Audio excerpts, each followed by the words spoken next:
Dabhoi police station ખાતે બકરી ઈદને લઈને શાંતિ સમિતિની બેઠક યોજાઈ। હિન્દુ મુસ્લિમ અગ્રણીઓએ આપી હાજરી।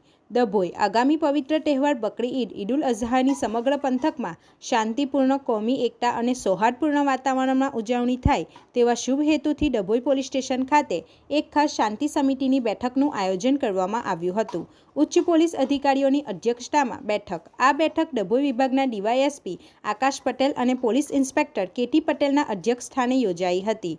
બેઠક દરમિયાન પોલીસ અધિકારીઓએ કાયદો અને વ્યવસ્થા જાળવી રાખવા તેમજ તહેવાર દરમિયાન પરસ્પર ભાઈચારો જળવાઈ રહે તે માટે જરૂરી સૂચનો કર્યા હતા। અધિકારીઓએ જણાવ્યું હતું કે કોઈપણ પ્રકારની અફવાઓ પર ધ્યાન ન આપવું અને તહેવારની ગરિમા જળવાય તે રીતે ઉજવણી કરવી। સમાજના અગ્રણીઓ અને વેપારીઓની મોટી સંખ્યામાં ઉપસ્થિતિ। આ પ્રસંગે હિન્દુ અને મુસ્લિમ બંને સમાજના આગેવાનો, સ્થાનિક વેપારીઓ અને શાંતિ સમિતિના સભ્યો મોટી સંખ્યામાં હાજર રહ્યા હતા, જેમાં મુખ્યત્વે યાકુબભાઈ ઘાંચી, લાલાભાઈ કડિયા, રફીકભાઈ મંસૂરી, ઇબ્રાહીમભાઈ સુલતાનજી ખત્રી, સતીશભાઈ રાવલ, સોનલબેન કિશોરભાઈ સોલંકી, અજયભાઈ રાઠવા। બેઠકમાં ઉપસ્થિત તમામ અગ્રણીઓએ વહીવટી તંત્રને પૂરેપૂરો સહકાર આપવાની ખાતરી આપી હતી।